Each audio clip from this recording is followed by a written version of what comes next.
one of the things we heard at the draft and then since then was just how much of a student of the game you are. You're good at studying, you work on your route tree and all that kind of stuff. How much has that helped you through the offseason program now that you've been here and in a new playbook? It's helped me a lot, just being able to come from Clemson and how they coached me there, teaching me, details in the game, teaching me coverages and stuff like that. I just took that with me. Everything I learned at Clemson, I just rode with it, just expanding on it once I got here and started to learn the offense here, just putting things that tie to Clemson's offense to this offense and just helping that remind me, just using things that I'm familiar with to help remind me and remember the playbook. So I feel like just from Clemson, coming from such a great program with Coach Swinney and those guys, I feel like they prepared me for this moment. How much, I'm sorry if I can quick follow up and then I will mute myself. I apologize. How much similarity is there between what was in your playbook at Clemson versus what you saw here?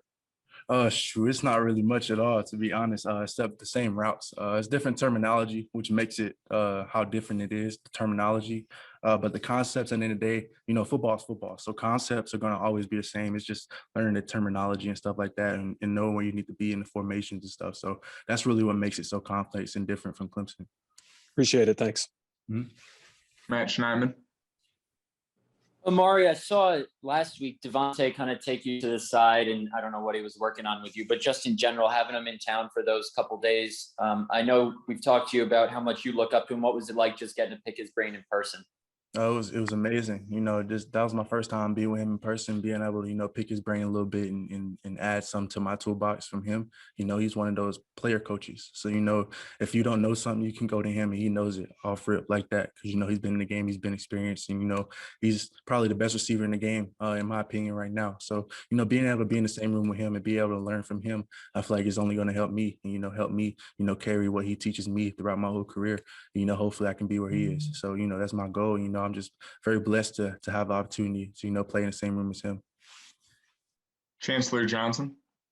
Hey, Amari, I saw you were part of a number of Packers who went down to the Bucs game, the recent Bucs playoff game. What was it like being in the building for that big game, and why is it important for you guys to show support to some of the other Wisconsin sports teams? Yeah, it was cool. It was amazing, actually. It was probably a packed house. So it was cool just seeing the environment, how much, fans here in Wisconsin love, the pro teams here, also with the Brewers. I went to that game Saturday. So just being able to see, how the fans in Wisconsin are towards their teams is amazing. How much they love the teams here and how much, they support each other. So, I feel like it's important for me, show love every chance I get to the Bucs, the Brewers, go show support whenever I can because I'm a sports guy. So, whenever I can, I'm definitely going to be able to go support those guys. Quick follow-up to that. How would you rate your first pitch? I feel like it was an 8. I got it there. So I feel like that added like 7 points. It was a ball. So I feel like that's the only reason it wasn't a 10. But, a lot of people would sleep on me, but I got it there. I feel like it was pretty good placement too. So I'm pretty proud of myself. With no practice too. Remember that I didn't practice at all. Wes Hockwitz. Hey, Amari, one follow-up to what Matt was asking about Davante. You were talking about him even before you were drafted by the Packers as someone you looked up to. What was it about his game or just that, about him that you sort of took a liking to in terms of kind of looking at his film? Yeah, just, his releases, how he gets off the line of scrimmage, nobody is able to touch him when he gets off the ball, how smart he is, how quick he is with his feet, and how physical he is off the line of scrimmage. And then, of course, after that, his route running is amazing. And, that's something that I've really been studying since I started to learn the position at wide receiver. And, every single year, I sit down after my season and, I go through, at Clemson, they had Exos. So I'll tell my coach, make a cut up of Davante so I can watch it his whole season. I just go through and just watch his cut ups and just try to learn things from him. And I've been doing that ever since I got to Clemson. So being able to be in the same room and actually listen to him, break down his own routes, break down, coverages and, our offense and learn from him is just going to be even better for me. I've already been studying him, but now that I'm in the same room as him, I feel like it's just going to continue to excel my game. Steve McGargy. Wondering what's the biggest thing that you've been working with Coach Vrabel or whoever, just in terms of making the adjustment to the NFL? Is there any specific aspect, whether it be the catching ability, route running, anything specific you've been working on the most? these last 20 years? Just learning the offense, really. That's really it. Just learning the offense, getting those reps, so I'm familiar with it. So around town, camps come, I can go out there and just play fast and not have to worry about, learning the offense and, knowing what to do. So that's really what we've been locked in on, is just, learning the offense, knowing my assignments, learning the little details in the offense. So, when training camp comes, I can just go out there and play fast. Mike Clemens. Amari, to be raised by your father that's had a football life, you probably had that ball in your hand since you were getting out of the cradle. But is there a moment that you remember around 2004 or 05, you're 4, 5, 6 years old, that was kind of like your NFL moment, something on TV or something that happened to you that just said, that's what I want to do, is get to the NFL? Shoot, that's a great question. I gotta throw it back. I gotta go in the time machine real quick. Shoot. I mean, I grew up around, watching UT football. So just going to UT games all the time and seeing guys like, Alvin Kamara early on in his career, Arian Foster, because early on in my life, I played running back. So I played running back all the way up until my junior year in high school. So I was looking up to running backs my whole life.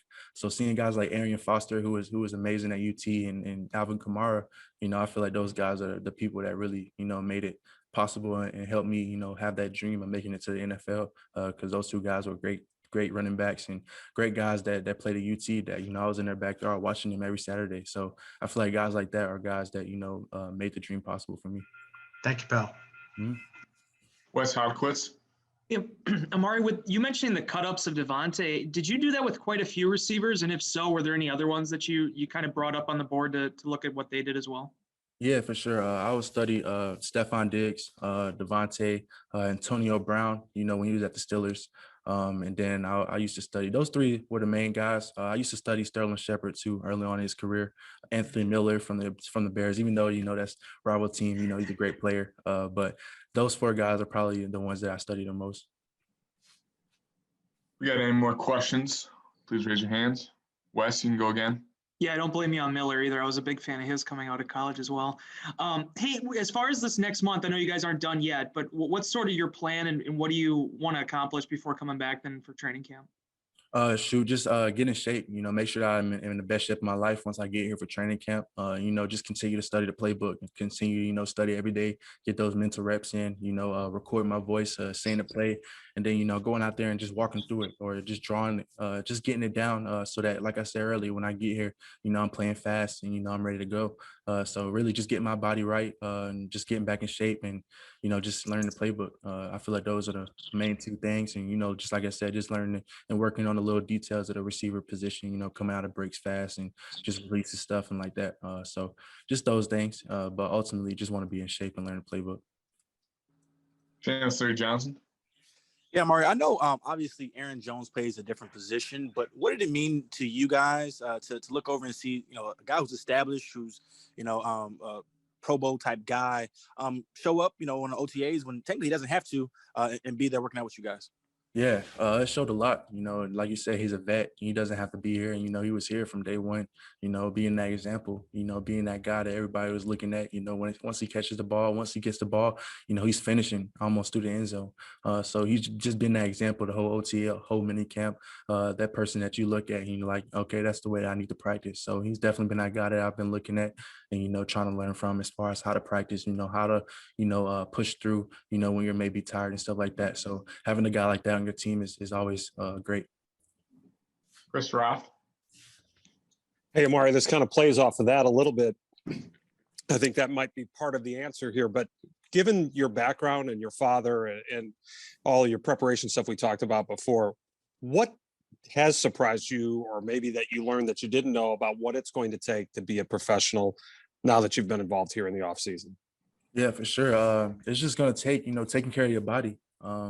The best ability, what's the saying? The best ability is availability.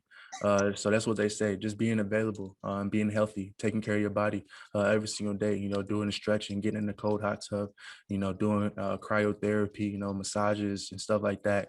Just being able to have that regimen so that you're injury free throughout the whole season. And just doing those little things, whenever you're not practicing to, keep your details and fine tune the things that you have to work on in the position, throughout the year. Because, once the year starts, you may not have that much time to, put that work in that you usually do in the off season. So just making sure that you find time to put that work in on the side and just take care of your body. Those two things are the main things that I've taken from what I've been here so far.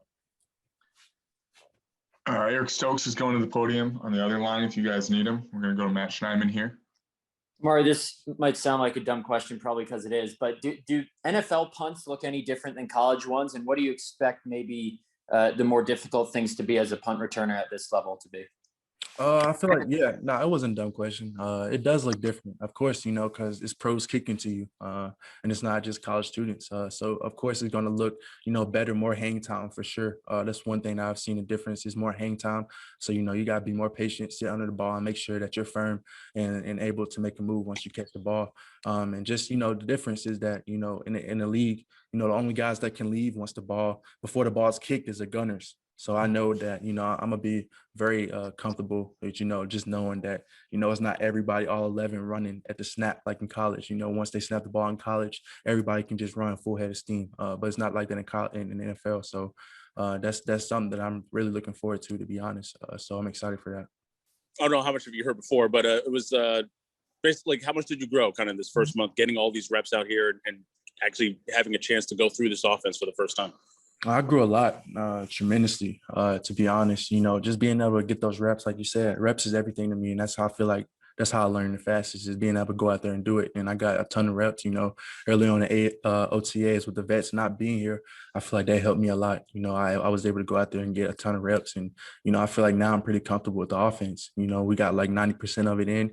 I feel like I know it pretty well. So I just got to continue, fine tune things, learn the small details so that when training camp comes, I'm ready. So that's really what I need to lock in on now. The last couple questions, Steve McGargy. I was just wondering, you talked about having been growing up around Tennessee sports and stuff. I was wondering if you had a favorite memory, favorite game you had seen either from Tennessee or any of the teams that your dad had coached along the way, if there was anything that stuck out. Yeah, for sure. The year that Tennessee played Georgia and they wore the gray uniforms, and they upset them at Tennessee. I'll never forget that game because I was there, like 50-yard line, like 30 rows up, had the perfect view. So I'll never forget that game because I remember they had blocked the punt, and ever since then, the game just shifted. So it was rocking in Inland Stadium too. That's one thing I give Tennessee credit for. They have a great fan club, a great stadium, great environment on game days. So I always love going to games there. And last question, Wes Hopkins. Amari, do you remember when you started, like what grade you were, what moment it was when you started actually fielding punts? And what was it about that role that seemed to mesh with you so well? Because it's one thing to actually do it and, get the reps at it, but it seemed like it's something that came pretty natural too. Yeah, for sure. I didn't start really focusing on punt return until my second year in college. So I did it in high school, but high school, they really didn't kick it to me. It was being shaken like every time. So I didn't really get, comfortable with punt return until my second year in college. And did you say something about the rule change? Not about the rule change, but just naturally, what it was about that seemed to mesh with you so well that you were able to, mentally or whatever, be able to excel in that spot. Yeah, for sure. I feel like just being a receiver, being able to track the ball from different angles and stuff like that, I feel like that definitely plays tie into, being able to be comfortable back there at punt return and know, you have to catch the ball. That's really the most important thing about that is just possessing the ball. So just going out there and doing my job, possessing it. And then after that, it's just me, just doing what I do. And, with the yak at receiver, I just put that into punt return, just get north and south and try to get as many yards as I can. So I'll just turn it to a running back, honestly, once I touch the ball at punt return, just trying to run through anybody that's in my way and just get to the end zone. So that's really my mentality back there. And I feel like if you're just confident, and you trust your brothers that they're going to block for you, you'll be just fine. So that's really my mindset.